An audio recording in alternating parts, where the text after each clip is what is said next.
lidera sy mankalaza ary manome voninahitra anao izay ry Tompo Andriamanitra io. Nonso rehetra izay nataona teo amin'ny fiainanay. Rofon'izany izao fahatratrarany volana marsa sy andro voalohany amin'ny herinandro izao, izay arahany manompo anao izao. Saotra anao izay Tompo, fa ny tao aminao ka afaka manatona anao am-pifaliana, iaino sy andray ny teny fiainana tolotra ho anay. Ngataka ny fananao masina, ampifantoka anay tanteraka aminao Andriamanitra Raisy Jesosy Kristy zanakao, mandritra n'izao fanompom-pahafahana izay arahany aminao izao. Ho voninahitra rireriny ane izao fotoana iombonana eto anio izao. Ary mahafaly anay Tompo ny manakambana izany vavaka izany, amvavaka nampianarina ny mpianatra hafa izay manao hoe: rainay izay mandamitra ho amasina ny anao, ho tonga reny fanjakana ao amin'ny sitraka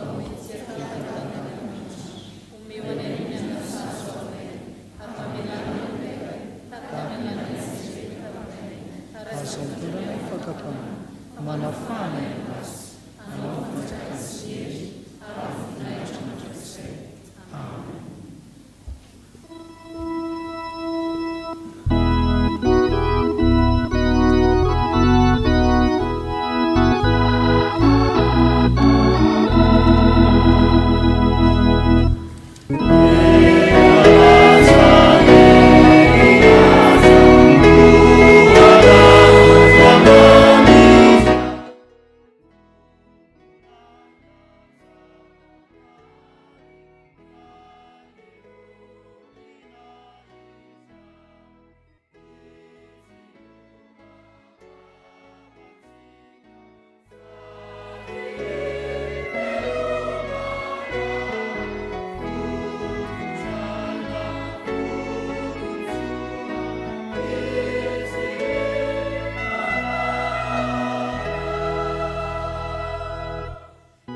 petraka isika iain'ny sitrapon'Andriamanitra.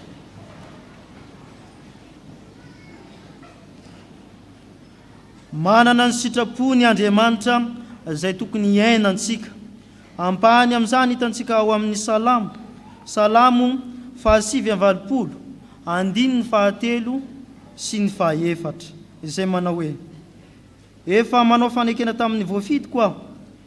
Eny efa niany tamin'ny Davida mpanomboka hoe ampitoetra ny taranakao mandrakizay aho ka anangana ny seza fiandriananao hatramin'ny taranaka faramandimy. Amen. Sambatra ny mahitsy lalana izay manolotra ny ratsy. Sambatra sy ny tandreny ka mitady azy amin'ny rehetra. Amen. Tsy nahatanteraka izany sitrapon'Andriamanitra izany isika, andeha hiaiky ny fahotantsika ka hivavaka isika. Ary Andriamanitra tsy toa mpamorona sy mpanavitra anay ianao. Masina ianao ka mankahala ny ratsy rehetra. Indreto ary izay mpanota Tompo, manatona anao mpanetrenteny, miaiky ny faharatsianay sy ny tsy fahamarinanay eto anatrehanao. Ratsy ny eritreritray sy ny tenanay, ary ny asanay dia ratsy eo masonao, ka tokony ho very sy elohana mandrakizay izahay. Nefa Tompo, noho ny fahasoavanao sy ny famindramponao, dia mifona aminao izahay. Mamindrafo aminay ka mamelany helokay, noho ireo fakapana maro samihafa, izay mahasarika anay, mahasarika ny fonay sy ny sainay, ka mitarika anay hivily amin'ny lalan-dratsy, mitarika anay hanao ny tsy fahamarinana, tsy hanaraka ny sitraponao, tsy hanatanteraka ny baikonao, tsy hanatanteraka ny teninao. Mamindrafo aminay, mamelany helokay. Ny anaran'i Jesosy Kristy mpamonjy anay no angatahana izany vavaka izany, ka valio izahay. Amen.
Mpifaliana sy amin'ny fanantenana eo am-pitsangana ny teny famelan-keloka izay omeny Tompo antsika.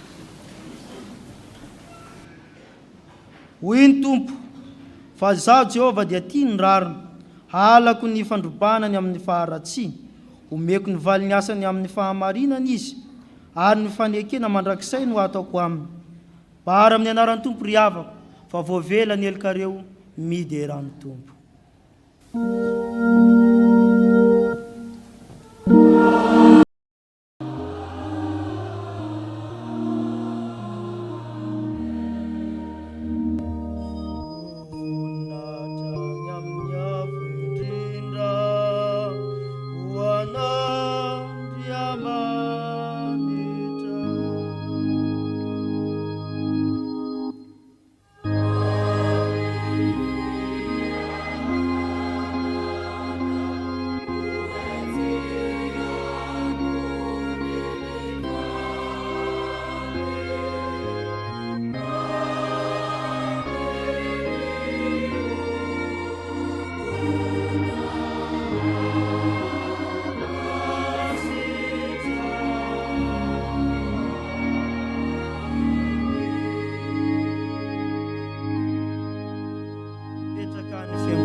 iomana amin'ny fankalazana ny ten'Andriamanitra isika andeha ataontsika ny raha voalahatra ao anatin'ny fandaharana.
Mamaky sy haino ny teny soratra masina sika ry havana.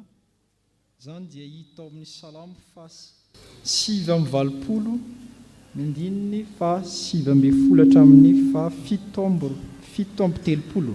Salamo fa 7:20 ny andininy fa 7:10 hatramin'ny fa 7:30. Amin'ny anaran'i Jesosy, tamin'izany ny olonao masina dia nilazanao tamin'ny fahitana hoe nametraka famonjena tamin'izay mahery aho ary nanandratra ny anankiray voafidy tamin'ny olona. Efa nahitany Davida mpanompoko aho, ny diloiloko masina no nanosorako azy. Izy no omban'ny tanako, eny ny sandriko no ampahery azy. Tsy amitaka azy ny fahavalo ary tsy ampahory azy ny ratsy fanahy. Fa andripaka ny fahavalony eo anoloan'ny tavany aho, sady amely izay mankahala azy. Ny fahamarinako sy ny famindrampoko omba azy, ary ny anarako no isandrata ny tandrony. Dia ampitoetra ny tanany amin'ny ranomasina aho, ary ny tanany ankavanany amin'ny ony. Izy iantso ahy hoe, raiky ianao, Andriamanitro sy vatolampy ny famonjena ahy. Ary izao kosa anao azy lahy matoa, ambony indrindra amin'ny mpanjaka ny tany. Hitahiry ny famindrampoko ho azy mandrakizay aho, ary ny fanekeko ampaharetiko aminy. Ampaharitra ny taranany ho mandrakizay aho, ary ny seza fiandrianany ho tahaka ny faharetan'ny lanitra. Raha mahafoy ny lalako ny zanany, ka tsy mandeha araka ny fitsipiko, raha ny teniko no ataony ho fahavetavetana, ary ny didiko no tsy tandremany, dia hovaliko tsorakazo ny fahadisony ary kapoaka ny elony. Nefa ny famindrampoko tsy hofanako aminy, ary ny fahamarinako tsy avadiko. Ny fanekeko tsy hotsoahako, ary nolazain'ny molotro tsy hovako. Izao zavatra iray aloha izao no nianianako tamin'ny fahamasinako. Tsy andaingy amin'ny Davida mihitsy aho. Ny taranany aharitra mandrakizay, ary ny seza fiandrianany tahaka ny masoandro eo anatrehako. ampitoerina mandrakizay tahaka ny volana izy, tahaka ny vavolombelona marina any an-danitra.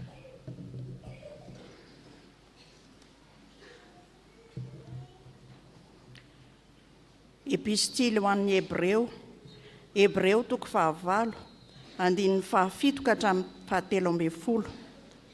Hebreo 9:7 andininy 7 ka hatramin'ny 17. Rehefa hita dia izao mamaky azy amin'ny anaran'i Jesosy. Fa raha tsy manatsiny izany fanekena voalohany izany, dia tsy mba nisy fitoerana ho tadiavina ho an'ny faharoa, fa manomentsiny ny olona izy manao hoe: indro avy ny andro, hoy Jehovah, izay anaovako fanekena vaovao amin'ny taranak'Israely sy taranak'i Joda.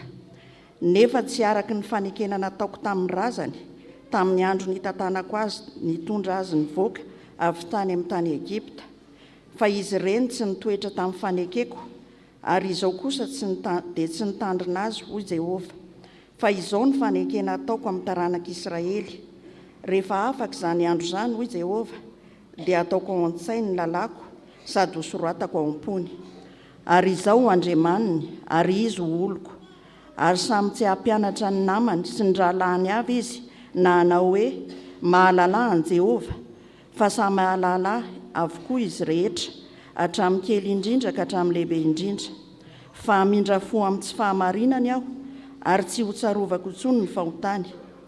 Amin'ny anaovany hoe vaovao, dia nataony fa efa ela ny voalohany, fa izay tratra ela sy miantitra dia efa madiva ho levona.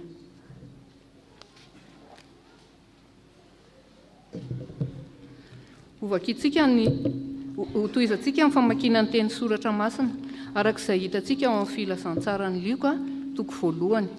Lioka 1:1 andininy 7:20 ka hatramin'ny 7:70.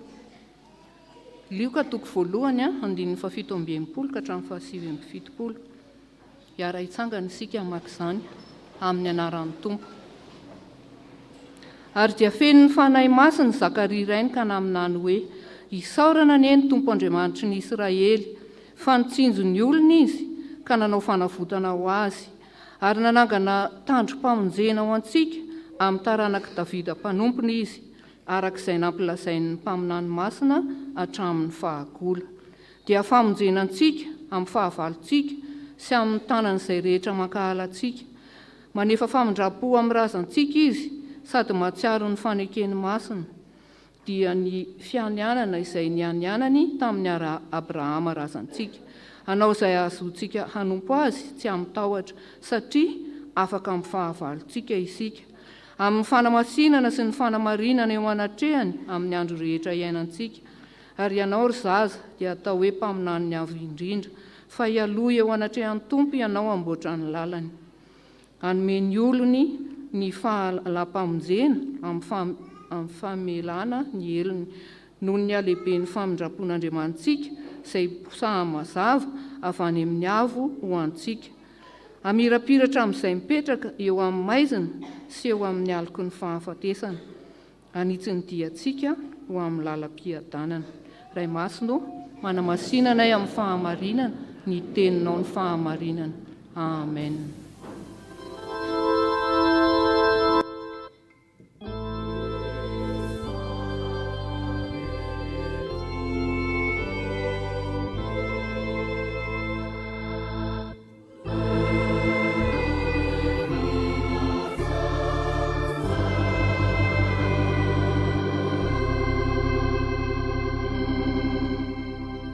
Olay vavakantsika tompoko, ry Andriamanitra ray zanaka fanahy masino, misaotra sy mideranao izahay fa voavakinay ny teninao, tena izay aina ho any mahazo azy ary falimelombelomana ny fanahinay.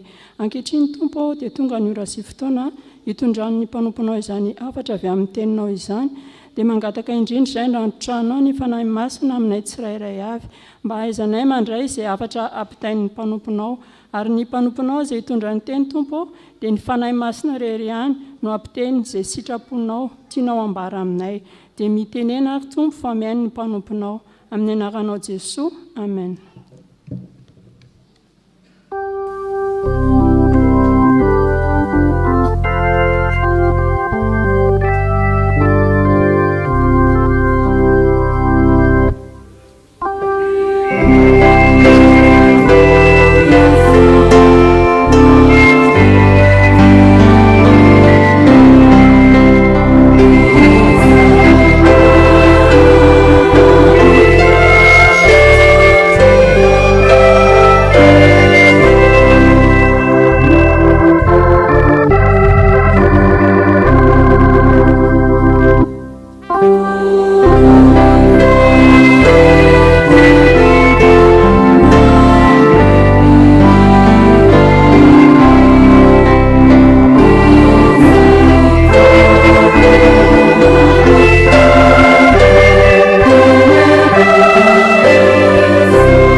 petraka ny fiangona.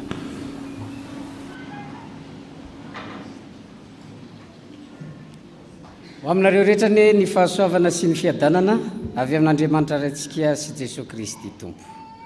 Ny soratra masina izay angalantsika ny afatry ny tenin'Andriamanitra dia arak'izay hita ao amin'ny Salamo 5:20, ny andininy 5:20 ka hatramin'ny andininy 7:30 izay efa novakina tamintsika teo.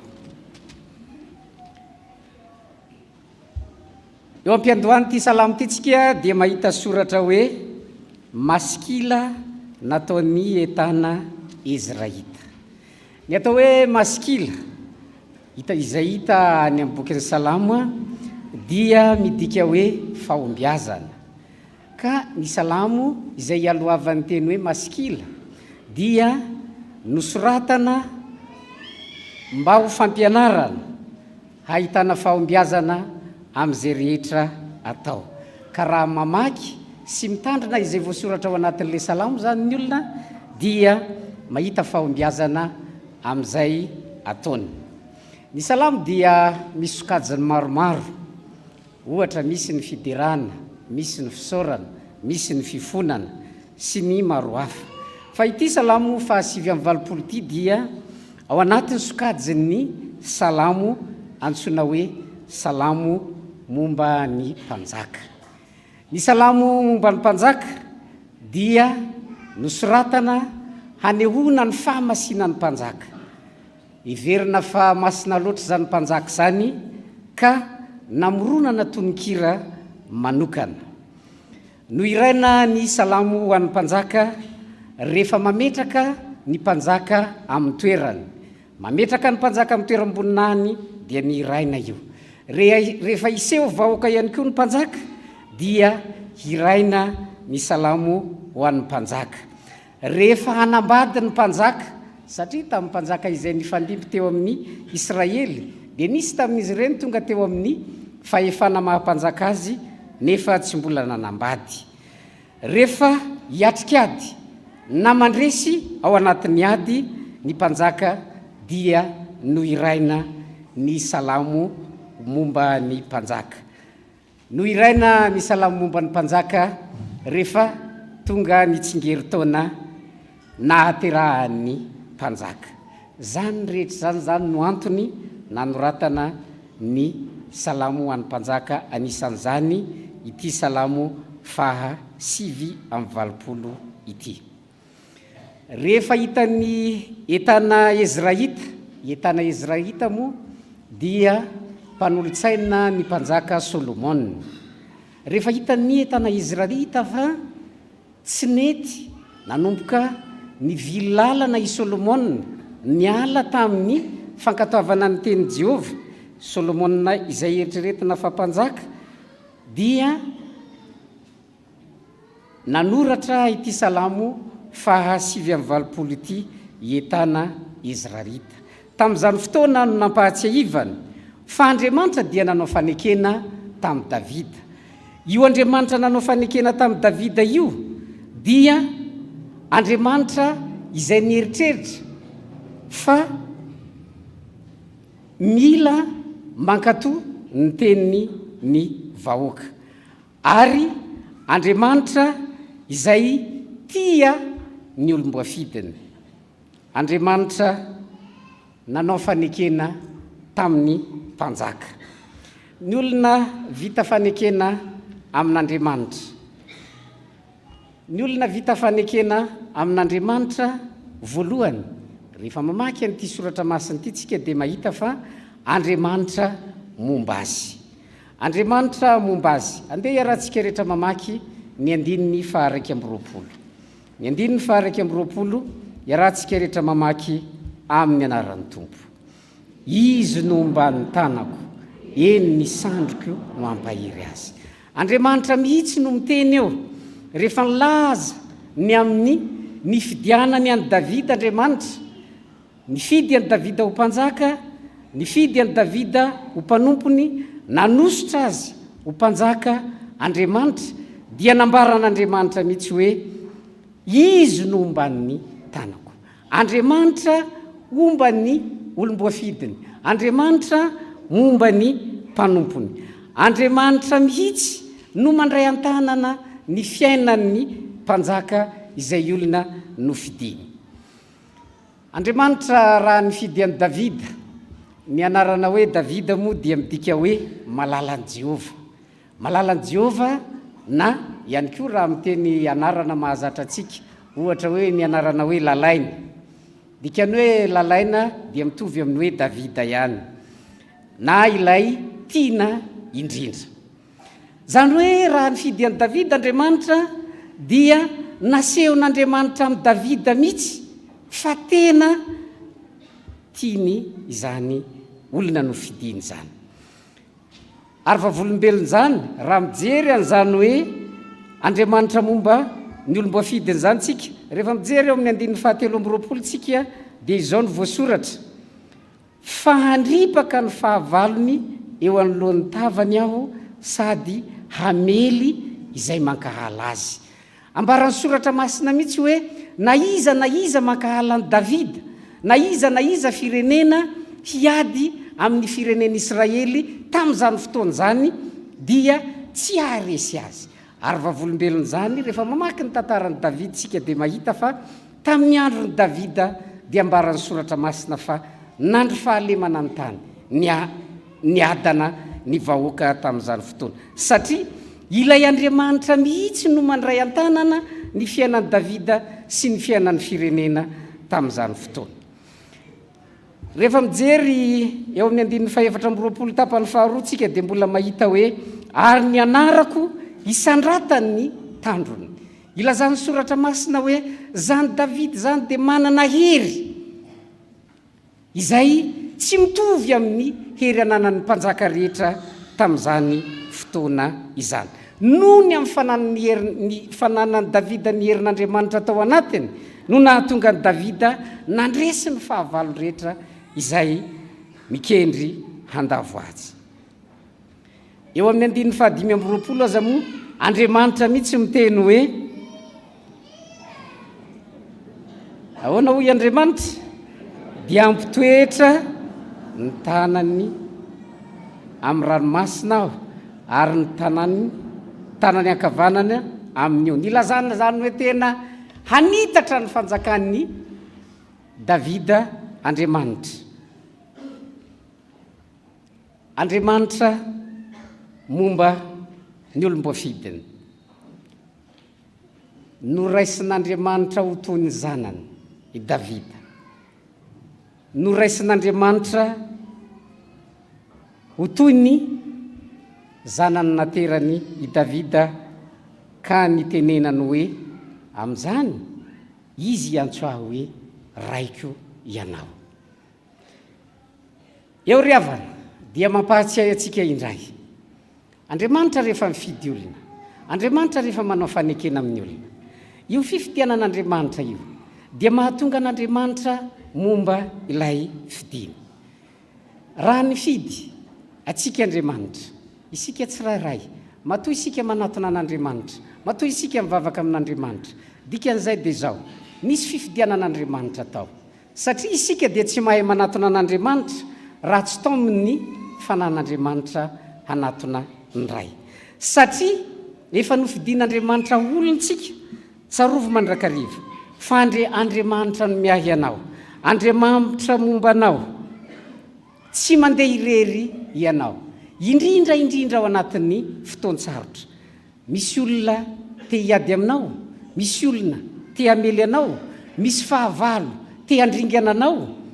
Ambaran'ny soratra masina eto, Jehovah Andriamanitra mihitsy no hiaro anao, Jehovah Andriamanitra no handringana izay te hiady aminao. Ary zany indraindray no adinodino ao anatin'ny fivavahana. Rehefa mivavaka ny olona sasany, rehefa manompo an'Andriamanitra izy, dia mieritreritra fa tsy tokony hisy olana eo amin'ny fiainana. Tsy zany no izy. Fa ambaran'ny soratra masina eto, mety mitranga ny olana, mety miatrika ady sarotra itsika, mety miatrika olana sarobahana eo amin'ny fiainana. Kanefa rehefa vita fanekena amin'Andriamanitra isika, rehefa tsaroantsika mandrakariva, fa andriamanitra no nifidy atsika dia andriamanitra momba atsika ary io andriamanitra izay momba atsika io izy no miaro atsika amin'ny fahavalo izy no handripaka ny fahavalo eo anoloan'ny mpanompony mila matoky ny fifidianan'andriamanitra isika mila manaiky fa sarobidy loatra eo anatrehan'andriamanitra ny nifidianany anao tian'andriamanitra ianao satria tian'andriamanitra malala an'andriamanitra lalain'andriamanitra ianao dia manao ny fomba rehetra andriamanitra mba hiarovana anao amin'ny ratsy ary zany tsy tokony akivy atsika tsy aketraka atsika rehefa miatrika olana sy zava-manahirana tsy maintsy mitranga ny olana tsy maintsy misy ny zavatsarotra tsy maintsy mandalo ady sy zava-manahirana maro samihafa isika kanefa kosa mila manaiky isika fa misy an'ilay andriamanitra izay nifidy sy miantso atsika ary nanao fanekena tamintsika isika ho zanany ary itsika hiantso azy hoe raiko ianao ny zanaka dia eo amin'ny eto ary moa dia ambarany mihitsy hoe lamatoa nataon'andriamanitra ho lamatoa davida izany hoe ny lamatoa dia tamin'izany fotoana rehefa mandovy izy dia ny fananana rehetra dia lamatoa ny tompony ary zay tia ny lamatoa omenany zandriny no omeny ilazana no hoe manana ny fahefana rehetra ny am'izay ilainy avy amin'andriamanitra ny zanak'andriamanitra ary zany tsy tokony ho adinoantsika riavana zanak'andriamanitra isika andriamanitra eo amin'ny fiainantsika andriamanitra momba atsika andriamanitra mikarakara atsika andriamanitra miahy atsika satria zanak'andriamanitra isika satria nofidian'andriamanitra isika satria andriamanitra eo amin'ny fiainantsika isan'andro noho izany aza manahy aza matahotra matoky ny fitantanan'andriamanitra matoky ny fifidianan'andriamanitra indrindra raha mandalo fotoan-tsarotra rehefa mandalo fotoan-tsarotra zany dia ny anontaniana sy angatahana amin'andriamanitra dia zao hoe andriamanitra zanakao a io ny ady apetraka aminao ny ady dia zay anaovanao azy zay anaovan'andriamanitra n'lay ady fa ny atao dia zao hoe miatrika ady tsika io ny ady dia miatrika an'io tsika sady miteny amin'andriamanitra hoe io ny ady a zanakao a dia matoky anao a dia ataovy zay tokony ho atao amin'io ny azo antoka zany dia zao tsy maintsy miatrika ady tsika da moa jerentsika ny filazantsara araka ny Matio azy filazantsara araka ny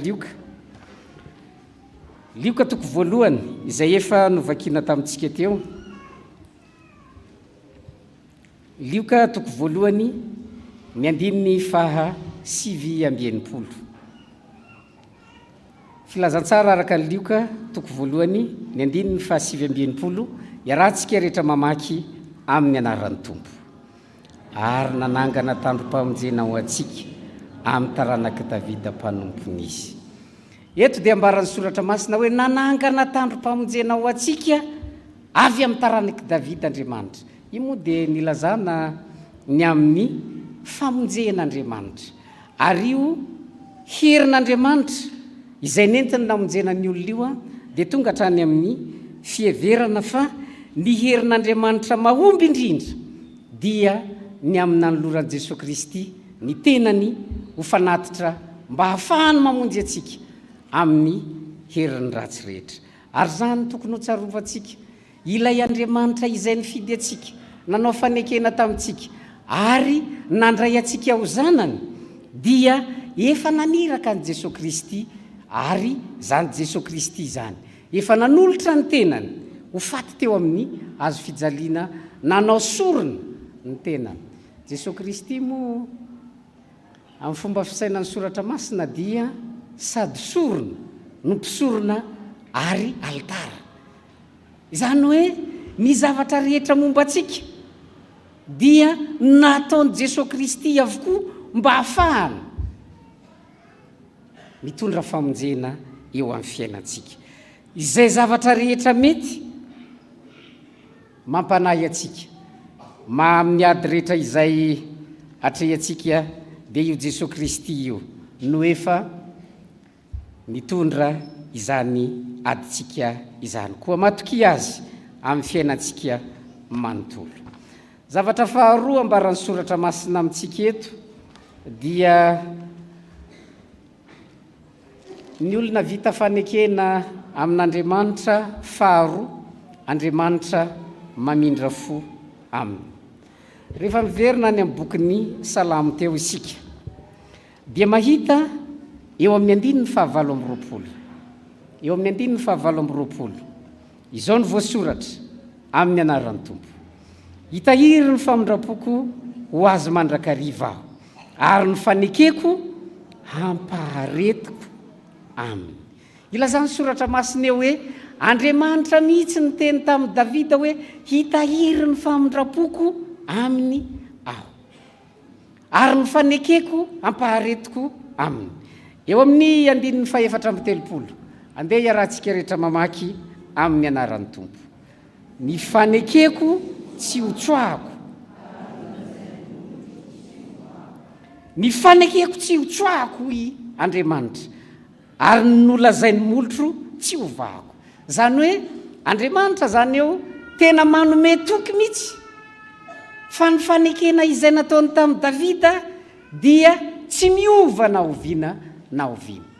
Raha ilay Andriamanitra zany no anontaniana hoe ahoana ny hevitrao amin'ilay fanekena nataontsika, dia ahoana hoy Andriamanitra? Tsy miova amin'izany aho hoy. Davida dia nieritreritra tamin'ny andro ny fahalebiazany, mialohan'ny hafatesany, dia nieritreritra Davida hoe izaho ty efa mipetraka amin'ny trano tsara tarehy, mipetraka amin'ny trano sedera, nefa tsy mba misy izay trano hitoeran'ny fiaran'ny fanekeny Jehova zany dia mipetraka amin'ny trano ratsiratsy kely, satria ny fiaran'ny fanekena moa mariky ny fanatrehan'i Jehova. Dia rehefa nieritreritra an'izany Davida dia nanontany any Natana moa mpaminany tamin'izany, ary io le ambaran'ny soratra mahatsiny eto hoe nanontany ny ray masin'Israely. Rehefa nanontany any Natana Davida hoe ahoana tokony hanamboatra ny tempolintsika hitoeran'ny fiaran'ny fanekeny Jehova, dia hoy Natana hoe tsy maninona zany, mety zany. Rehefa nanontaniany Jehova Andriamanitra, ahoana fa maniry ianao ny tranonao Davida, dia hoy Jehova Andriamanitra hoe Davida tsy manao ny tranoko, tsy mahazo manao ny tranoko Davida satria mihosi ny rano ny tanany. Rehefa tsy nanaiky an'izay Andriamanitra dia zavatra hafa no nataon'Andriamanitra tamin'ny Davida. Inona ilay zavatra hafa nataony? Zavatra hafa nataony dia rehefa mamaky ny tantara mahakasika an'izay tsika dia ny seza fiandrianany hitoetra mandrakizay. Zany hoe Davida nangataka hoe alao anao ny tranon'i Jehova, fa tsy nomeny Jehova azy zay, fa zavatra hafa nomeny dia le hoe ny taranakao dia hitoetra eo amin'ny fanjakana mandrakizay. Inona ro lehibe, ilay nanao ny tranon'i Jehova sa ilay taranaka mitoetra ho mpanjaka mandrakizay? Inona ro lehibe amin'izany? Ilay taranaka mitoetra eo amin'ny fanjakana mandrakizay. Ary eo no ahitantsika fa aizany ny olona vita fanekena amin'Andriamanitra. Rehefa mangataka amin'Andriamanitra izy, mety tsy ho azon'ilay zavatra angatahany, fa inona kosa nomen'Andriamanitra azy? Mihoatra lavitra noho izay zavatra nangatahany tamin'Andriamanitra nomen'Andriamanitra azy. Ary zany ry havana no mampahatsiahy atsika indray ny amin'ny tenin'Andriamanitra eto: Andriamanitra mamindra fo amin'ny olom-boafidiny. Io famindrapon'Andriamanitra io anefa tsy mijanona treo amin'ny famindrapo raha ohatra ka mivadibadika ny olombelona. Fa inona no zavatra mety mitranga raha ohatra ka nanaovan'Andriamanitra fanekena ny olona nefa ilay olona mivadibadika amin'izany fanekena nataon'Andriamanitra aminy izany. Eo amin'ny andininy fahatelopolo sy ny andininy faharaiky amby telopolo miresaka an'izay, fa ny andininy faharoa amby telopolo andeha iarahantsika rehetra mamaky amin'ny anaran'ny Tompo. Dia ho valiko tsorakazo ny fahadisony ary kapoka ny elony. Ambaran'ny soratra masina eto, ny taranakao dia hitoetra amin'ny fanjakana mandrakizay ary tsy hiala amin'ny taranakao ny fanjakana. Fa izao no ampahafantarin'i Jehovah Andriamanitra. Rehefa tonga eo amin'ny fanjakana ny taranakao, raha mivadika manao tsinotsinona ny didiko, miala amin'ny fanekena, dia ho kapohiko izy. Jehovah Andriamanitra hikapoka azy. Jehovah Andriamanitra hamaly tsorakazo izany olona izany. Ny antony dia satria nivadika amin'ny fanekena. Inona moa ilay faneken'Andriamanitra? Ny faneken'Andriamanitra dia izao: ianareo oloko izaho Andriamanitra reo. Zay zany ny fanekena, fototsy ny fanekena izay ataon'Andriamanitra amintsika. Ka raha sanatria misy olona izay efa nanaovan'Andriamanitra fanekena, miala amin'ny fanekena izay nataon'Andriamanitra taminy, dia Andriamanitra hamaly izany olona izany araka ny fivadihany. Ary zany ry havana ny tokony eritreretintsika mandrakariva, rehefa mieritreritsika hoe vita fanekena tamin'Andriamanitra, ny fanekena izay nataon'Andriamanitra tamintsika tsy mba tahaka ny fanekena izay ataontsika olombelona samy olombelona. Ny fanekena izay ataontsika olombelona samy olombelona dia fanekena eo amin'ny olona samy mitovy, samy olombelona, olona mitovy fahefana, mitovy ny mety ho adidiny ny anankiray amin'ny anankiray, ny amin'ny zavatra ho tandremana. Fa ny fanekena izay ataon'Andriamanitra amintsika kosa dia fanekena izay atao eo amin'ny lehibe sy kely. Zany hoe Andriamanitra no lehibe, isika eo ambany fahefan'Andriamanitra. Noho izany, raha te hiaina an'ilay fanekena zany tsika, dia tsy maintsy manaiky ny fahalehibiazan'Andriamanitra. Ary tsy isika olombelona akory no mamaritra hoe Andriamanitra rehefa mifanaraka tsika dia le didinao tahaka zao sy tahaka zao sy tahaka zao ho ankatoaviko, fa ity raha ity kosa tsy mety amiko. Raha izay no ataontsika dia hoy Andriamanitra hoe indray teneninao hoe tsy mety amiko iny mihitsy no ampanaovina anao. Ary zay no tokony hoeritreretintsika mandrakariva hoe Andriamanitra nanao fanekena tamintsika. Inona ny famantarana ny fanekena? Ny famantarana ny fanekena dia ny lalàna izay nomen'Andriamanitra antsika. Andriamanitra no mametraka ny lalàna fa isika miaina ny lalàna. Ka ny olona atao hoe miazona ny fanekena izay nomen'Andriamanitra azy dia ny olona izay tsy mivadika amin'ny fankatoavana ny tenin'Andriamanitra. Raha maharitra amin'ny fankatoavana ny tenin'Andriamanitra ny olona, dia izany olona zany no atao hoe tsy mivadika amin'ny fanekena. Eo zany ny tokony hoeritreretantsika hoe raha sanatria mandalo fotoan-tsarotra isika, mandalo olana isika, miatrika ady mafy eo amin'ny fiainana, mila manontany tena ihany hoe sao misy didin'Andriamanitra nataoko tsinotsinona, sao nandika ny fanekena nataon'Andriamanitra tamiko aho. Raha ohatra ka mahatsiaro isika fa nisy didin'Andriamanitra tsy nankatoava, misy didin'Andriamanitra izay nohososentsika, dia mila miverina amin'Andriamanitra isika, mila miverina amin'ny fankatoavana izany didin'Andriamanitra izany isika, satria Andriamanitra miteny amintsika eto hoe, dao mo iarahantsika rehetra mamaky indray ny andininy fahatelo amby telopolo.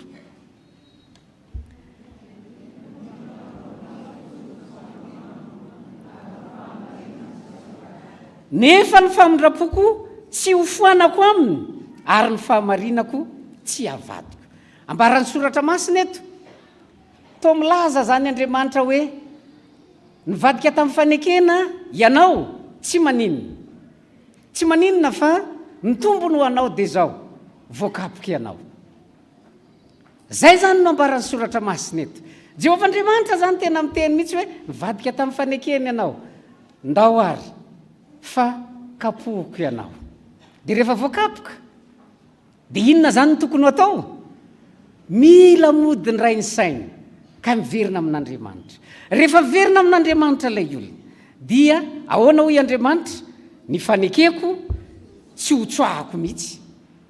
Ilay Andriamanitra zany dia tsy hiala amin'ny fanekeny mihitsy na mivadibadika ary isika olombelona. Isika olombelona moa manana ny fomba sy toetra mivadibadika io. Zay fanekena atao na inona ny fanekena atao dia inona ihany no ataon'ny olombelona? Androany eny rapitso tsia. Rapitso eny rapitso tsia. Mivadibadika ny olombelona. Ary fantatr'Andriamanitra zany. Kanefa ilay Andriamanitra ivavahantsika dia Andriamanitra tsy miova, tsy mivadika amin'ny fanekena. Noho izany, ny kapoka izay ataon'Andriamanitra dia tsy inona akory fampahatsiahivana ny olona fa mila miverina amin'ny fankatoavana ny fanekena izay efa nataony tamin'Andriamanitra izy. Ny kapoka zany amintsika tsy hoe akory famonoana, tsy hoe akory tsy fitiavana, fa fampahatsiahivana. Efa nisy zavatra nekenao tao. Misy fanekena nataonao teo anatrehan'Andriamanitra. Andehantsika raha tsy eritreritra fotsiny hoe impiry moa tsika no efa nanao fanekena teo anatrehan'Andriamanitra teto amin'ny altara. Rehefa inontsika dia manao fanekena? Manomboka any amin'ny batisitsika manao fanekena. Rehefa tonga ho raisina atokana ho mpandray fanasan'ny tombo dia maninona?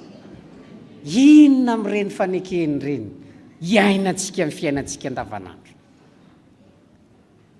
Raha tsy miaina ny fanekenan'ny olona, ny fanekena izay efa nataony teo anatrehan'Andriamanitra, dia hoy Andriamanitra hoe kapohako ianao, valiako tsorakazo ianao. Valian'Andriamanitra ny olona mba hahatonga an'ilay olona izay nanaovan'Andriamanitra fanekena hiverina indray. Ary rehefa miverina amin'Andriamanitra izy dia misitraka ny mahazanak'Andriamanitra azy. Ny fanekena nataon'Andriamanitra tamintsika zany ry havana dia fanekena mandrakizay. Ka ny adiditsika dia ny miazona ny fanekena izay efa nataon'Andriamanitra tamintsika. Ndao tsika hamaky ny bokin'ny Hebreo. Hebreo 9 izay efa novakiana tamintsika teo.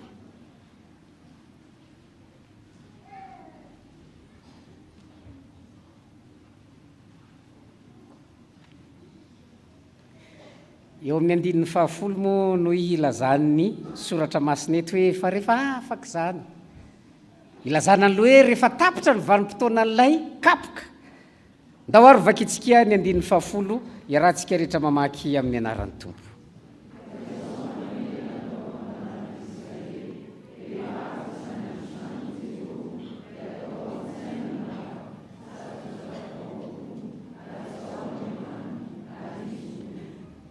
Rehefa afaka zany andro zany hoe rehefa tapitra ny feim-potoana izay iainan'ny olona n'ilay kapoka ataon'Andriamanitra dia Andriamanitra no mametraka indray ao an-tsain'ny olona hoe ity ny lalako, io ilay mariky ny fanekena izay nataoko taminao.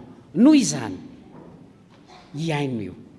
Ary zay ny dikan'ny kapoka kaya mba ahafahan'Andriamanitra manamafy bebe koa ny fiainan'ny olona sy ny fankatoavan'ny olona ny lalàny.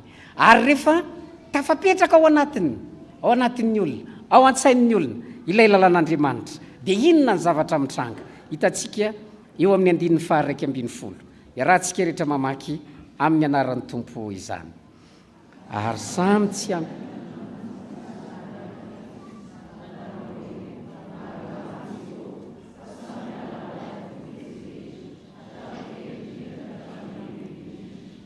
rehefa avy nandalo vanim-potoan-tsarotra kapok'Andriamanitra ilay olona miverina amin'Andriamanitra indray. andriamanitra mamerina azy dia mankatò ny sitrapon'andriamanitra indray ilay olona. Rehefa miaina ny sitrapon'andriamanitra izy dia tenen'ny soratra masina eto hoe tsy fampiantsony ankatoavy ny tenin'andriamanitra arao ny didin'andriamanitra miverena amin'ny fanekena izay nataon'andriamanitra taminao. Ny antony sarotra zany, sarotra ny hiteny amin'ny olona hoe ianao miverena ianao amin'ny didin'andriamanitra. Sa mora zany? Mety ho mora ihany amin'ny fotoana sasany, fa amin'ny fotoana sasany dia mety valy teny hafahafa no azonao. Ary zay no mahatonga an'ilay hoe Andriamanitra mihitsy no mikapoka an'ilay olona mba hahatonga an'ilay olona hatsiaro fa misy fanekena izay nataony. Amin'ny fotoana izay hiverena dia andray azy Andriamanitra, ary Andriamanitra no mahafantatra ny fotoana. Rehefa tapitra ny vanim-potoana izay mahatapitra ny kapoka nataon'Andriamanitra dia Andriamanitra no mametraka ny didiny eo amin'ny ilay olona izay nokapoha. Noho izany ny famantarana fa efa nanavao ny fanekeny ilay olona, nanavao ny fanekeny tamin'Andriamanitra, dia izy tsy mila mpianarina tsony, tsy mila mpahatsiahivina. Zao ny didin'Andriamanitra araha, ary ianao tady tsy hiala amin'ny didin'Andriamanitra. Rehefa tsy atao an'izany ny olona, dikan'izay dia zao hoe efa nisy fanavaozana fanekena nataon'Andriamanitra tamin'izany olona izany. Ary ny andrasan'Andriamanitra amintsika zany dia ny hiainantsika an'izany fanekena vaovao nataon'Andriamanitra tamintsika izany. Dia tsy inona kory fa ny fanekena vaovao izay nataon'Andriamanitra tamintsika tamin'ny alalan'i Jesosy Kristy. Rehefa vita fanekena, miombona amin'ny Kristy isika, ny olona ao amin'ny Kristy tsy mila mpahatsiahivina tsony izy miteny hoe arao ny lalàna, ankatoavy ny didin'Andriamanitra, fa efa mihoatra an'izany izy, efa miaina an'izany izy. Ary zay manahirana raha jerentsika amin'ny fomba fiteny mahazatra antsika. Misy fomba fiteny mahazatra antsika hoe rehefa tenenina hoe arao ty dia misy olona miteny hoe zay tsy ambany lalàna fa ambany. Ndraindray diso ny fandraisan'ny olona an'izany, dikany hoe tsy ambany lalàna fa ambany fahasoavana, dia zao hoe efa nioaranao ny lalàna, efa nioaranao ny lalàna, tsy anao tsony zany ilay ampahatsiahivina hoe manaraha ny lalàna, ankatoavy ny didin'Andriamanitra, hiaino ny fanekena, tsy anao tsony zany. Fa ny fahasoavana dia zao hoe efa miaina amin'ny fankatoavana ny didin'Andriamanitra, tsy mila mpahatsiahivina ilay olona. Ary zany no ilay famindrapon'Andriamanitra, miaina ao anatin'ny famindrapon'Andriamanitra ny olona tahaka izany. Eto ampamarana anary, ampahatsiahivina atsika ny soratra masina, ny tenin'Andriamanitra izay nambara tamintsika teo. Ny olona vita fanekena amin'Andriamanitra, Andriamanitra momba azy. Zanak'Andriamanitra isika, olom-boafidin'Andriamanitra. Andriamanitra nanao fanekena tamintsika, tsy noho ny fitiavantsika an'Andriamanitra, fa Andriamanitra ny tiantsika taloha. Noho izany, tian'Andriamanitra isika. Ka raha misy olana, fasahiranana, zavatsarotra, lalovana eo amin'ny fiainana, dia tsarovy mandrakariva, zanak'Andriamanitra ianao, ilay Andriamanitra mihitsy no mitsangana hiady amin'ny fahavalonao, ka hitondra anao ho amin'ny fandresena ireo fahavalo ireo. Noho izany, matoky an'Andriamanitra ray. Zavatra faharoa nambara tamintsika teo dia zao hoe ny olona vita fanekena amin'Andriamanitra, Andriamanitra mamindra fo aminy. Mila miaina ao anatin'ny didin'Andriamanitra isika, mila mankatony didin'Andriamanitra. Ary rehefa mankatony didin'Andriamanitra isika dia tsy mahafoy atsika Andriamanitra. Raha sanatria mivadika amin'ny fanekena ny olona, mivadika amin'izay rehetra efanekeny teo anatrehan'Andriamanitra. Ambaran'ny soratra masina mazava kosa nefa fa Andriamanitra hikapoka azy, Andriamanitra hanafay azy. Rehefa tonga izay fotoana izay, Andriamanitra no manana ny feim-potoana. Rehefa tapitra io feim-potoana, famaizana ataon'andriamanitra io andriamanitra io no hanafaka atsika indray ka ny tokony ho ataontsika ao anatin'izao fotoana izay iainana ao anatin'ny kapoka izay dia zao hoe mangataka amin'andriamanitra hoe andriamanitra aza mahafoy ahy mba hahafahantsika indray miverina amin'andriamanitra ary rehefa tafaverina amin'andriamanitra isika ilay andriamanitra mihitsy no mametraka ao an-tsaintsika hoe tahaka izao ny fomba iainana izany fanekena natao taminao zany ary rehefa miaina ny fanekena isika andriamanitra tsy hanatsoka ny fanekeny mandrakizay ka mahatonga atsika hiaina amin'ny fiadanana fehizay ho an'andriamanitra irery ny voninahitra amen.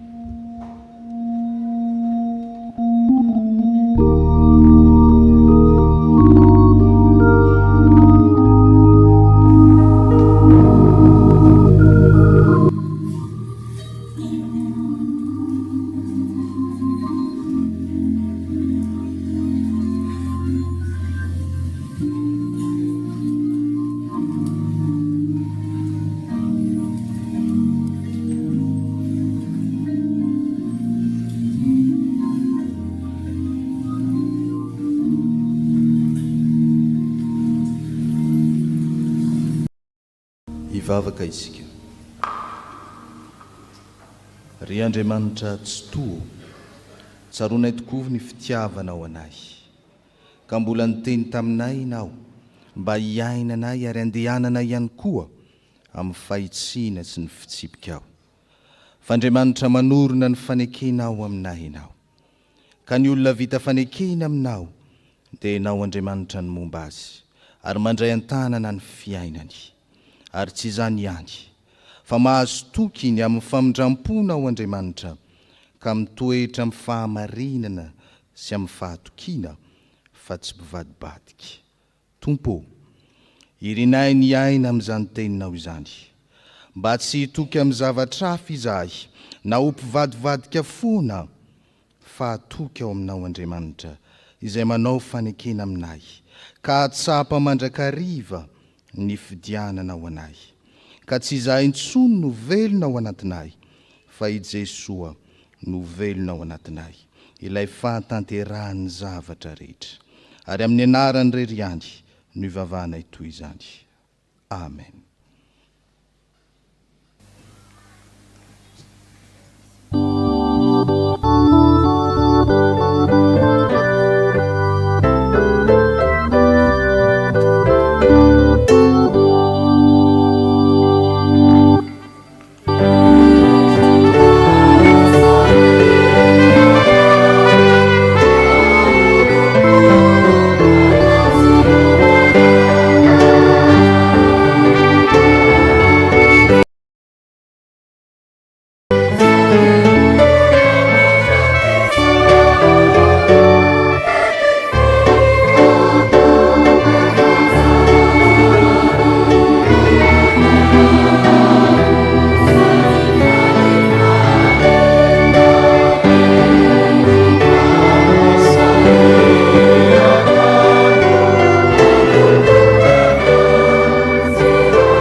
dia anaiky sy anambara ny fanekempinotsika isika rehetra ka dia tsangana ny fiangonana anao ny fanekempinona laharana 7.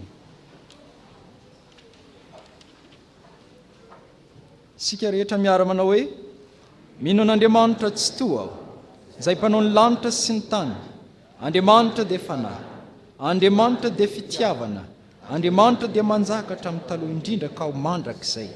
Andriamanitra dia mampiseho ny fitiavany antsika fa fony mbola mpanota isika dia maty hamonjy antsika Kristy. Mino an'i Jesosy Kristy zanan'ilay tompontsika, tonga izy tady sy hamonjy ny very. Izy ny lalana sy fahamarinana ary fiainana. Izy dia tsy miova omaly sy anio ary mandrakizay. Mino ny fanahy masina, izy ny manambara amin'ny fanahintsika fa zanak'Andriamanitra isika. Fanahy iray ihany no voapatisantsika rehetra ho tena iray. Ny fandresena izay izy mandresy.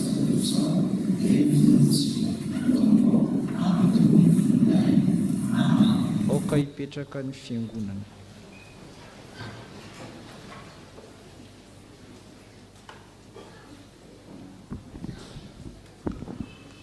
Taontsika ny hira fahinina amby 700 ny andiny voalohany sy ny andiny faharoa dia hiakatra ety anoloana namantsika izay atokana ho mpandray.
Ava-malala rehetra ho amin'ny tompo noho ny fahasoavan'Andriamanitra sy ny fitondrany ny fiainan'ny fiangonana dia fifaliana ho antsika anio miandray ity mpanompon'Andriamanitra izay anampiany tompo isan'andro ho isan'ny fiangonana ity. Vavolombelon'ny fanekena izay ataony eo anatrehan'Andriamanitra sy ny olona ary ny fitiavan'ny tompo azy isika ary miombona amin'ny fahatsiarovana hanavao ndraiky koa ny efa niantsona sy nandraisana atsika tsiraray avy ka nanaovantsika fanekena tsara teo mason'ny fiangonana. Aoka ary sika ampiray ny fotsika sy ny fanahintsika ary ny fivavahantsika amin'ny fandraisana izao mpanompon'Andriamanitra izao ahafahantsika mametraka azy eo am-pelatanan'Andriamanitra ary iombona amin'ny fanasana masina izay efa niantson'ny tompo atsika tsiraray. Efa nampianarina ny fotom-pinoana kristianina izy araka izay hita ao amin'ny soratra masina ary nahatanteraka ny fanekeny teo amin'ny batisa. Koa hitsangana ary isika fiangonana hivavaka.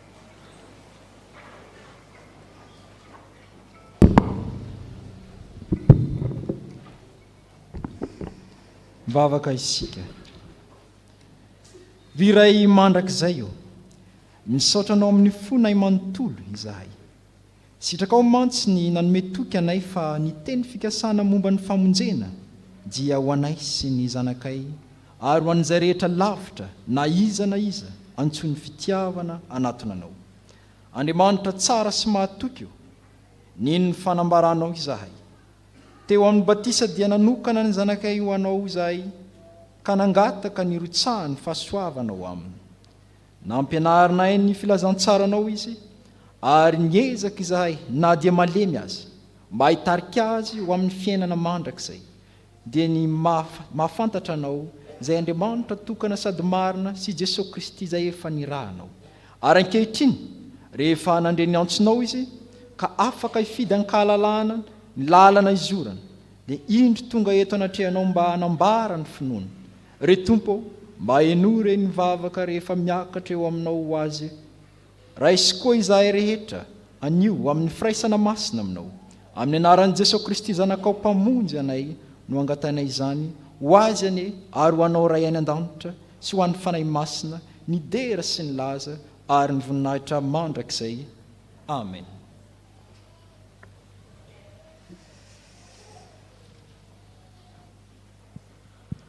Enoy ary ny teny avy amin'ny soratra masina izay entin'ny fiangonana anorenana izao fanokanana ho mpandray ny fanasan'ny tompo izao. Hoy ny tompo, izaho ny mpiandry tsara, ny mpiandry tsara manolotra ny ainy amonjy ny ondry. Raha misy olona ta hanaraka ahy, aoka izy andany tena nisy hitondra ny azo fijaliany, ka hanaraka ahy. Fa na iza ny ta hamonjy ny ainy, dia avery azy. Ary na iza no avery ny ainy noho ny amiko, dia azo zany. Fa inona moa ny soa azon'ny olona raha mahazo zao tontolo zao kanefa very ny ainy? Ary inona no omen'ny olona ho takalony ainy? Fa na iza no anao ny sitrapony raiko izay any an-danitra, dia izy ny rahalahako sy anabaviko ary reniko. Ary amin'izany nazovo no anaiky ahy eo anatrehan'ny olona, dia ekeko kosa izy eo anatrehan'ny raiko izay any an-danitra. Ary nazovo anda eo anatrehan'ny olona, dia ho lavo kosa izy eo anatrehan'ny raiko izay any an-danitra. Mangataka anao ary zahay ry hava-malala mba hamaly ny fanekena izay ilain'ny fiangonana amin'izay rehetra teo isany. Ianaova mino an'Andriamanitra pahary atsika, sady raintsika ny an-danitra izay tia atsika ka nanome an' Jesosy Kristy zanany lahatokana izay maty sy nitsangana tamin'ny maty ho famonjena atsika. Mino aho. Mino an' Jesosy Kristy zanany izay manome famelan-keloka sy fiainana mandrakizay ho an'ny mpanota rehetra mibebaka ka manaiky azy ho tompo sy mpamonjy va ianao. Mino sy manaiky aho. Moa ianao manaiky ho an'ny tenanao ny fanekeny batisa izay nandraisanao ny fanomezana ny fanahy masina mba hizoranao amin'ny lalan'ny fiainana kristianina, ka ho tia an'Andriamanitra sy ankatony sitrapony ary ahatsiaro fa nivavaka sy ny famakinana baiboly ary ny famonjena fanompompivavahana sy ny fanasana masina no adidy sady tombotsoan'ny mino. Manaiky ny oti sy ankatoa aho. Aokary handroso hanambara-pahay be maso ny finonao sy ny fanekenao eo anatrehan'ny ilay Andriamanitra niantso anao sy eo anatrehan'ny fiangonana vavolombelona ianao. Izaho te ava-maheva Nortina dia manaiky sy mino fa i Jesosy ny tompo sy mpamonjy ahy, voavela ny eloko ary azoko ny famonjeny. Ekeko ny oti sy hanompo azy amin'ny foko rehetra, nanapaka iandray fanasan'ny tompo izay anehon'ny mino ny fanekeny, ny famonjeny sy ny fampihavanana nataon'i Jesosy Kristy. Ekeko fa ny soratra masina no anambaran'ny tompo amin'ny fiangonana. Koa ezaka aho eo ambanin'ny fitarifa sy adzoto amin'ny fanarahana fampianarana amin'ny fomba samihafa, fiaraha mivavaka, teny, fiaraha mandika soratra masina sy ny sisa. Amin'ny maha isan'ny mino ahy dia ataoko zava-dehibe sady voalohany na Andriamanitra eo amin'ny fitondran-tenako, ary ezaka aho ampiasa mba fiangonana sy amin'ny toerana rehetra alehako. Ny herin'Andriamanitra ny ankinako ahatanterahako izany rehetra izany.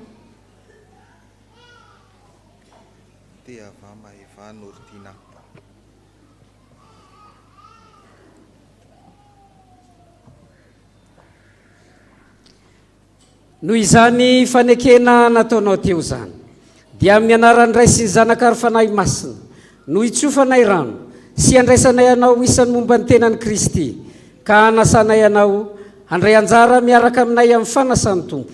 Ary Andriamanitra retsoto zay efa niantso anao hiala amin'ny maizina ho amin'ny fahazavany mahagaga no ahatanteraka sy ampiorina ary hampitoetra anao. Mitsangana mahereza sy mahatanjaha ny tompo momba anao.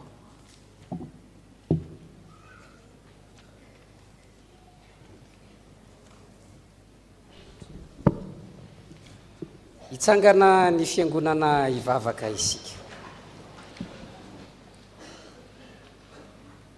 Hivavaka isika.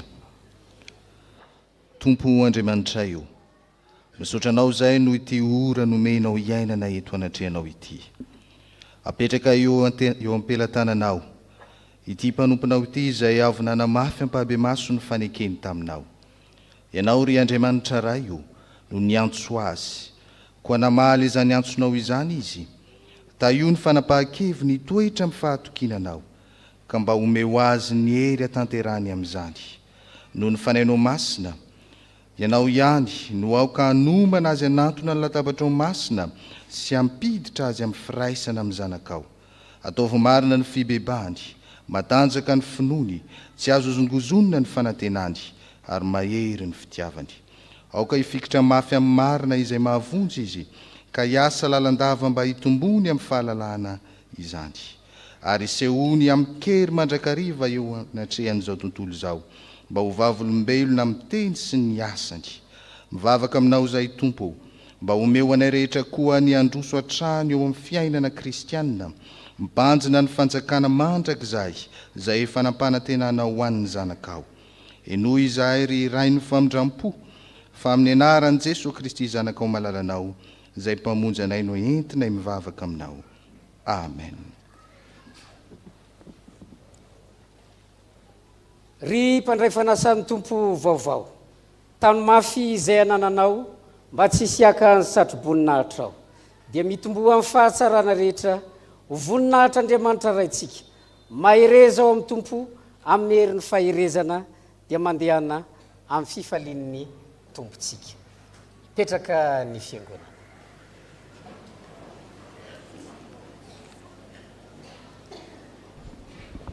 Ataontsika ny hira fahavalo amin'ny 720 dia hiverina amin'ny toeran'izy sady manatanteraka ny rakim-pahasoavana isika.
izao dia tonga amin'ny fotoana izay hitondranam-bavaka ireto namantsika ireto tsika izay manana nitsingerin-taona amin'ity volana marsa ity, ireo nahazo fahasoavana manokana, ireo marary na manana havana marary, ireo manana olana manokana, ireo nidonam-pahotirina mangataka azy ireo hitsangana isika. Ivavaka isika. Andriamanitra tomponay io, mideranao zay mankalazanao amin'ny fiainanay manontolo, amin'izay rehetra mitranga eo amin'ny fiainanay. Misaotranao noho ny amin'ny fitiavanao sy ny famindraponao, ka mijoro manoloana anao eto ireo mpanomponao izay manana tsingerinandro amin'ity volana martsa ity. Fahasoavana lehibe nomenao azy ireo, satria nomenao tombonandro ndray ahafahana manohy ny fiainana ety amin'izao tontolo izao, ahafahana manompo anao ihany koa. Misaotranao zahay noho ny amin'ireo izay nandray fahasoavana manokana avy aminao, fitiavana avy aminao zany, ka miombona amin'izy ireo ny fiangonana miara-paly, satria ny Andriamanitra ivavahanay dia Andriamanitra ray, Andriamanitra azonay antsoina hoe ray ianao, satria miahy mikarakara ny fiainanay. Misaotranao zahay noho ny amin'izay rehetra mitranga eo amin'ny fiainanay, ao ny namanay izay ao anatin'ny aretina, ao ihany koa ireo manana havana marary. Tompo, ianao Jesosy Kristy no efa maty teo amin'ny hazo fijaliana nitondra ny aretinay, ampianarinao ihany koa izahay hifampivavaka, ka indreto ny fiangonana mivavaka ho azy ireo. Ianao no angatahanay hanendry ny loharanon'aretina, ka hitondra fanasitranana ho an'izay marary, ho an'izay manana olana manokana koa tonononay io to anatrehanao. Ianao no hamindra fo aminy, satria ianao ilay tsy manaisotra ny famindraponao amin'izay matoky anao, koa ny irinay sy angatahanay aminao, avao zay amin'ny ray ny fanekenao, afaho izy vonjeo ny mpanomponao. Mivavaka izahay ho an'ireo nidonam-pahoriana. Tompo, miariary eo anatrehanao ny alahelo, ny ratram-po, ny ranomasolatsaka, noho izany fahoriana niatra teo amin'ny fianakaviana izany. Manana anao anefa izahay, ka tsy ho kivy, tsy ho ketraka, satria mino an' Jesosy Kristy ilay fananganana ny maty sy fiainana. Koa velombelomy ao anatin'ny mpanomponao ny fanantenanany amin'ny fitsanganany tenany maty, mba ahafahana indray mibanjina ny fiainana miatrika ny ho avy, indrindra ny fiarahana miazakazaka aminao Jesosy Kristy amin'ny ho avy rehetra. Koa amin'ny anaranao Jesosy Kristy, ilay tompo tianay no anonanay ny vavakay. Amen. Petraka ianareo. Izao dia tonga amin'ny fotoana izay lazana ny vaovaom-piangonana isika, handray anjara fitenenana ny filohan'ny VFL.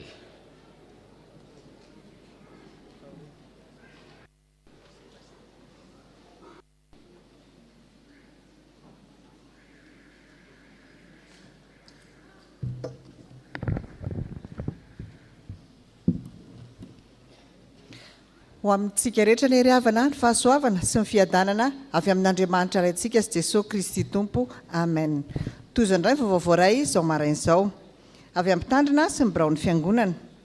Misy ny fiofanan'ny dekona sy loholona izay atao any amin'ny chapelle militaire Manjakandriana, arivo mamo azafady, ny sabotsy 9 martsa ho avy izao. Iangaviana isika izay anatrika izany mba hisoratra anarana ao amin'ny sekretariat, ary ametraka ihany koa na andeha fiara-imbonana sika na andeha fiara-manokana.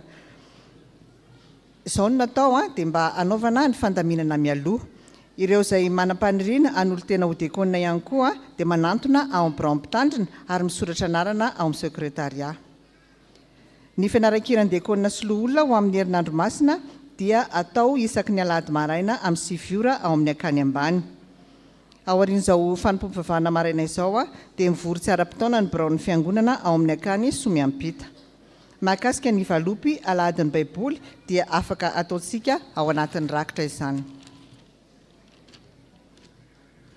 Vaovao avy amin'ny sampana Dorcas, manonona ny fiadanan'ny tompo ho amintsika rehetra. Miverina ny sampana ny hariva amin'ny 3 ora tolakandro Amerikira fiomanana ny herinandro masina. Samy ho tahian Jesoa.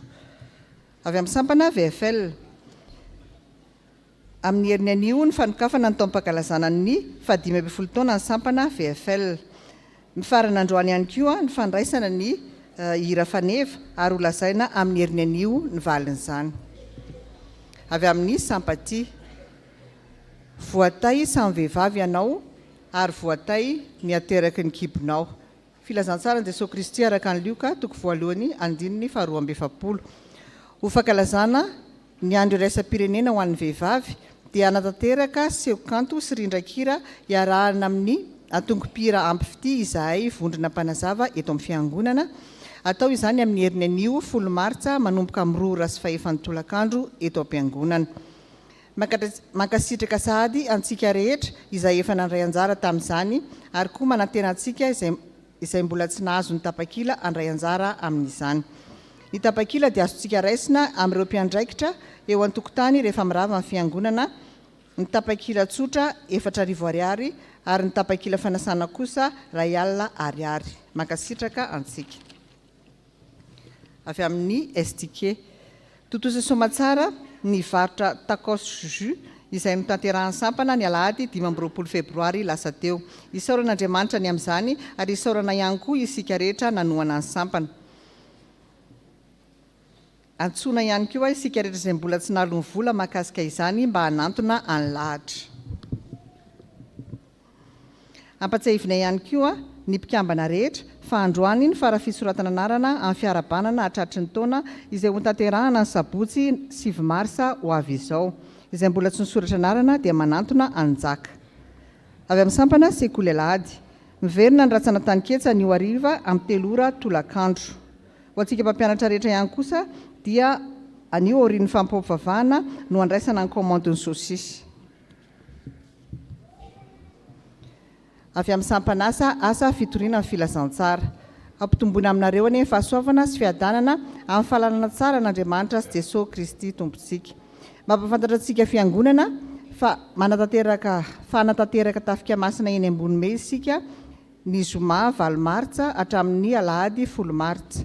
Ny fiaingana amin'ny 9 ora sasany ariva eto am-piangonana. Efa manomboka dian'izao ny fisoratana anarana ho an'ireo izay vonona amin'izany any amin'ny biraon'ny sampanasa asa fitoriana amin'ny filazantsara. Fandraisana anjara 5,000 sy 1 ariary.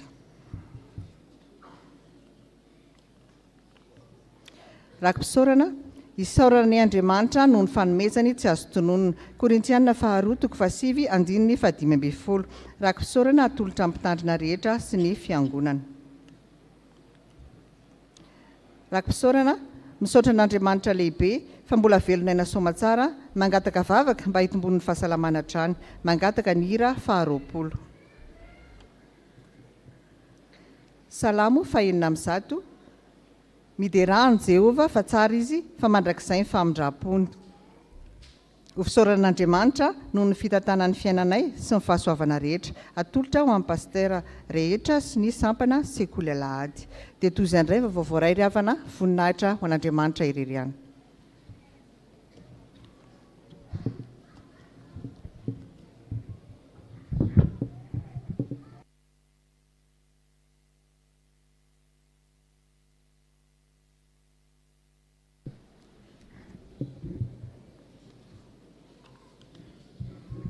Dia mbola mamerina ny fiarabana ny fiangonana manontolo. Manamafy ny voalaza ny mpitondra-teny teo fa amin'ny 10 Marsa amin'ny lahady izao zany no fitaom-panokafana ny fankalazana ny 15 taona ny VFL eto amin'ny chapelle militaire.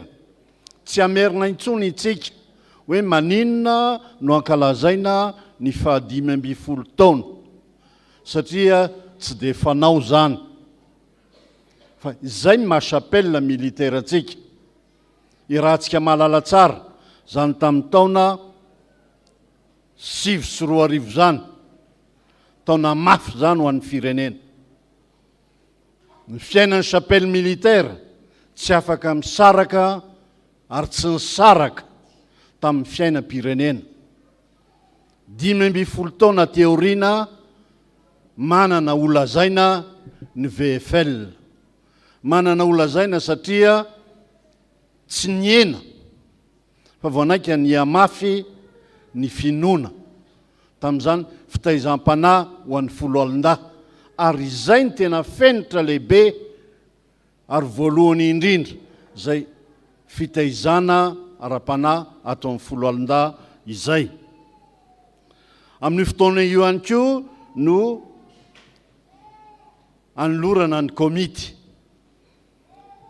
fomba amin'ny fotoana tahaka izao ny VFL ny tompon-draharaha fa ny fiangonana manontolo ny sampana manontolo dia manana didy sy andraikitra satria ho fiderana sy fankalazana any voninahitra Andriamanitra izany ary zay indrindra no nangalana ny alalana tamin'ny fiangonana zay taritan'ny ray aman-dray mpitandrina sy ny président amin'ny fiangonana zay nanapaka any anantanterahana ny fankalazana io ka eto dia miangavy antanandroa ny fiangonana aza avela irery ny VFL satria raha mijery azy zao nareo dia tanora ho inareo tsy tanora intsony reo efa mainto milaly zay moa ny anarany teo aloha mainto milaly nanabeany tanora izy ireo nanabeany sekolelady ary mbola ho anatiny sampana isanisany avy misy azy amin'izao fotoana zao koa tsy ny fiangonana angamba no anasarotra na anadino an'izany asa zay ataon'ny VFL izany matoky zahay ary efa nasehonareo zany tamin'ny fandraisana andraikitra sy fandraisana didy zay efa natombokontsika tamin'ny herinandro lasa teo farany ny famerenana amin'ny valopy raha sitrakitsika dia atao amin'ny alahady ho avy izao zava-dehibe loatra izany manana vahiny lehibe ny fiangonana amin'io andro alahady io ka hiangaviana isika rehetra ifanometanana anome ny voninahitra ny chapelle militaire sy ireo ray aman-dreny rehetra zay ny hevintsika dia an'Andriamanitra irery ny andera sy voninahitra amen.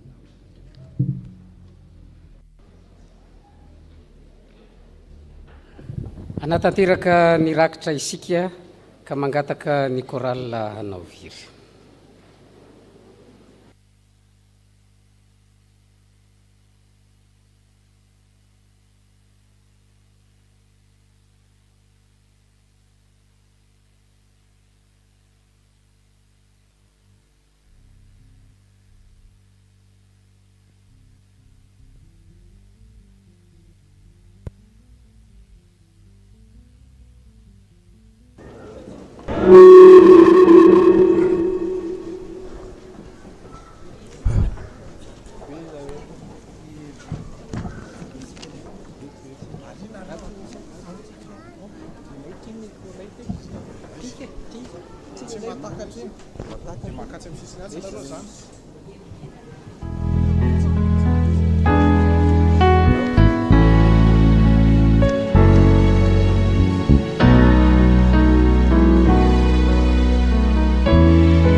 metrao pake ranovana lefana enaore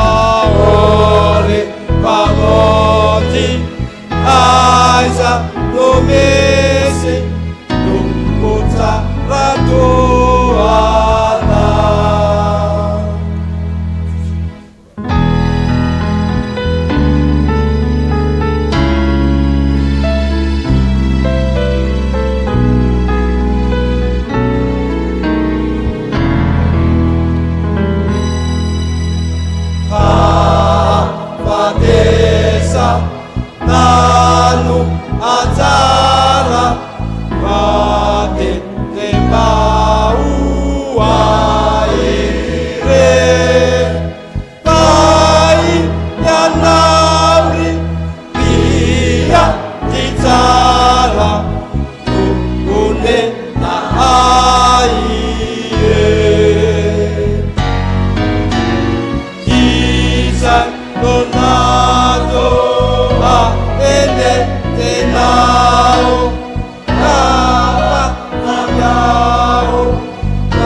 faharoa amby telopolo sy efajato ny andininy voalohany sy ny andininy faharoa mialohan'ny tsodrano ary ny andininy fahatelo aorin'ny tsodrano.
raiso ny tsodrano izay tononona amin'ny anaran'ny tompo ary andriamanitry ny fiadanana izay mitondran' Jesosy Kristy tompontsika mpiandrondro lehibe hiala amin'ny maty mitondra ny rano fanekeny mandrakizay izy any ahatanteraka anareo anao ny tsara rehetra araka ny sitrapony ka hiasa ao anatinareo izay nkasitrahany eo masony amin'ny alalan'i Jesosy Kristy.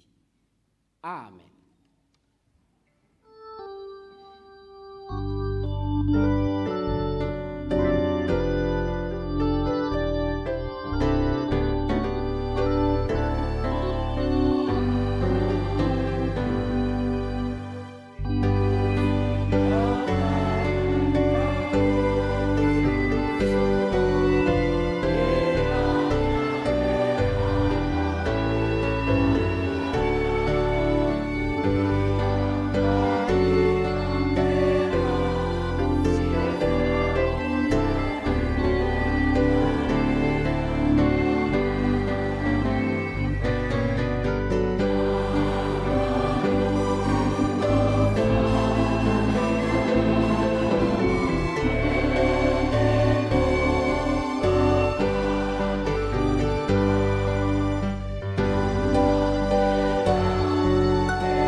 Petraka ny fiangonana.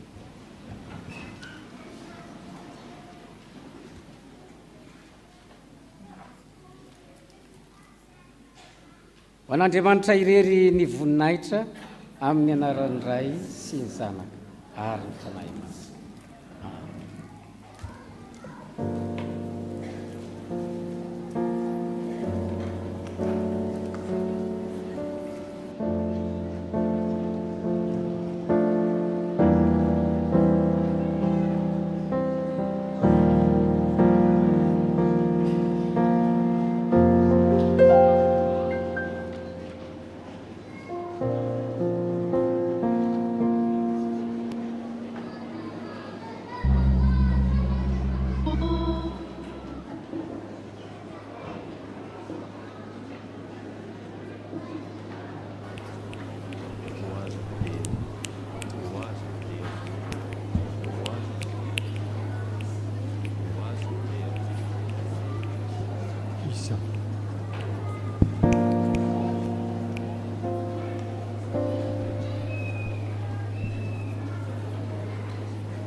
velatra manoloanatsika ny fanasan'ny tompo izay manambara ny fanatrehan'ny tompo sy ny fahasoavan'Andriamanitra amin'ny fomba hita maso sy azo tsapahin-tana.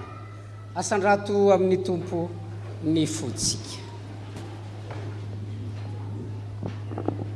Hoy ny tompo, ary aoriko ny fanekeko ho amiko soa aminao, mba amin'ny taranakao mandimby anao, hatramin'ny taranaka fara mandimby, ho fanekena mandrakizay, mba ho Andriamanitrao sy ny taranakao mandimby aho. Ivavaka isika. Ry Andriamanitra tsy toa, Ray masina sy mandrakizay io, mety dia mety sady tokony ho ataona indrindra na oviana ary nahaizana aiza ny misaotra anao amin'ny alalan'i Jesosy Kristy tomponay. Fa tamin'ny voalohany dia nomenao ny fiainana izahay, noharianao tahaka ny endrikao, araka ny tarehinao. Rehefa niala taminao izahay kalavo dia tsy narianao na nafoinao, nomenao anay ny lalanao, notarianao tamin'ny alalan'ny mpaminany izahay. Ary tamin'ny farany dia nasehonao ny fahafenony fitiavanao tamina nirahanao ny zanakao malalanao hoe ty amin'izao tontolo izao. Nihetry hatrety aminay izy mba hanandratany anay hatrany aminao. Ry Tompo Andriamanitro, midera sy misaotra anao izahay noho ny fanomezanao sarobidy tsy azo tonoana, koa miaraka amin'ny anjely mankalazanao, miaraka amin'ireo fanapahana miankoky eo anatrehanao, miaraka amin'ireo any an-danitra sy ireo hery eo amin'ny lanitra ny lanitra, ary ireo voavitra marobe no ankalazanay sy anandratanay ny anaranao be voninahitra manao hoe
fanorenana izao sakramenta masina izao. Fa Jesosy Tompo tamin'ny alina izay namadia anazy dia nandray ny mofo, ary rehefa nisaotra izy dia nivakiny ka hoy izy, raiso hanotentenako izay omenao anareo, izao no atao fahatsiarovana. Dia araka izany koa ny kapoka rehefa nihinana dia hoy izy, misotroy amin'ny tianareo rehetra fa ity ny drako dia ny amin'ny fanekena vaovao izay alatsaka ho an'ny rehetra ho famelan-keloka. Izao no atao fahatsiarovana na oviana no misotro ianareo.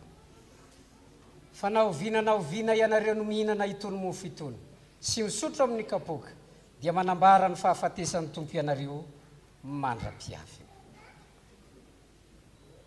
Ivavaka isika. Noho izany ry Tompo Ray ny an-danitro dia manao ny fahatsiarovana nandidiny zanakao ataonay eto anatrehanao izay mpanomponao, ka mahatsiaro ny nahatongavany olona, ny aretany masina, ny nahafatesany soa, ny tsanganany mahery ary ny akarany malaza, ka ifona ny isanandro ho anay. Ary misaotra anao tokoa izahay noho ny fanomezanao tsy hita isa izay azo no anay noho izany. Ry Tompony voninahitro, indreto izahay mpanomponao, olona no fidinao lovonao, misaotra anao no ireto famantarana ireto izay nomeny Jesosy Kristy zanakao anay ho fanambarana ilay fanatitra velona masina sy tanteraka naterina indray mandeha monja ho famonjena mandrakizay ho an'izao tontolo izao. Dia ny mofinaina avy tany an-danitra sy ny kapoky ny sakafo ao amin'ny fanjakanao. Ry Tompo Ray ny an-danitro, alatsaho aminay ny fanahinao masina, ampombay an'ireto famantarana ireto mba hanambaran'ny tena sy ny rano Jesosy Kristy zanakao, ilay fanahinao masina efa niteny tamin'ny vavan'ny mpaminany, ilay efa nidina tahaka ny voromailala ka nankeo ambony Jesosy Kristy tao amin'ny on'ny Jordana, ilay efa nidina tahaka ny lela maro mitarehana afo tamin'ireo apôstôly masina tany Jerosalema ny andro ny Pentekosta. Amoroa ny fo madio zay Andriamanitro, ary avozy ny fanahinay itoerany fanahy ny fahamarina. Aza manary anay hiala eo anatrehanao, ary aza manesotra ny fanahinao masina aminay. Aoka izahay rehetra samy iombona ao amin'ny firaisan'ny fanahy masina ka tsisy azo fitsarana sy fanamelohana eto ampandraisana ny mofo sy ny kapoaka fa mba samy ahita famondrapo sy fahasoavana avokoa amin'ny alalan'i Jesosy Kristy tomponay izay omem-boninahitra sy laza amin'ny firaisana amin'ny fanahy masina miaraka aminao ray any an-danitra mandrakizay amen. Ny mofo izay vakintsika dia firaisana amin'ny tenan Jesosy Kristy tompontsika izay nivakina ho antsika satria iray ihany ny mofo isika koa dia tena iray ihany na dia maro aza fa isika rehetra dia samy mandray amin'izany mofo iray izany avokoa. Ny kapoky ny fisaorana izay isaorantsika dia firaisana amin'ny rano Jesosy Kristy tompontsika ny rano fanekena vaovao izay nalatsaka ho antsika. Petraka ny fiangonana. Hoy Jesosy Kristy tompo, andeha fa ifavoatra avokoa izao ny zavatra rehetra.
Kazarao amin'ny mpianakavin'ny finoana.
voakary isika iara iombona amin'ilay vavaka fanetrentena manao hoe tompo tsy mendrika ny atao izy zanakao, tompo tsy mendrika ny fidirana ambaditafitra, tompo tsy mendrika ny tsipona zitsontsopona azakavy kanefa ho ianao izay manatona tsy mba ho lafo mihitsy.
Jesu Kristy ilay momba antsika hoe raiso antiny tenako zao no atao fahatsarovana.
Jesosy Kristy ilay mpamindra fo, sotroina rehetra ity fa ity ndrako, dia ny amin'ny fanekena vaovao izay alatsaka ho an'ny maro famelan-keloka. Izao natao fahatserovanahy, na oviana no misotro ianareo.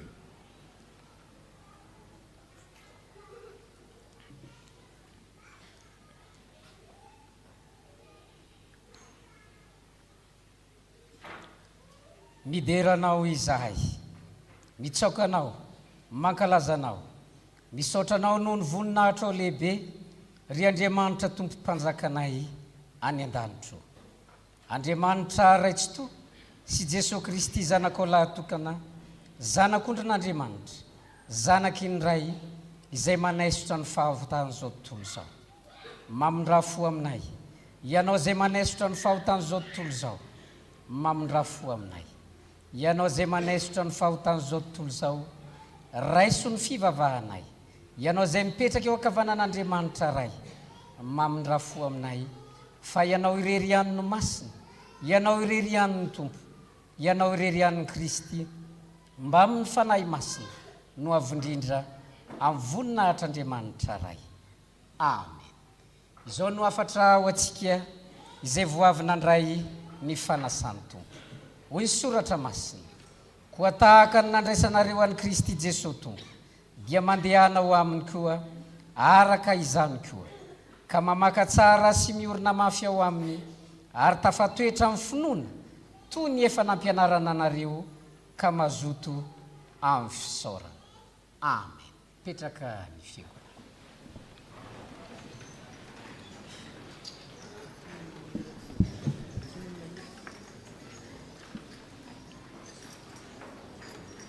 Hira fahatelo amby efapolo sy dimanjato no ataontsika mandritry ny rakitra.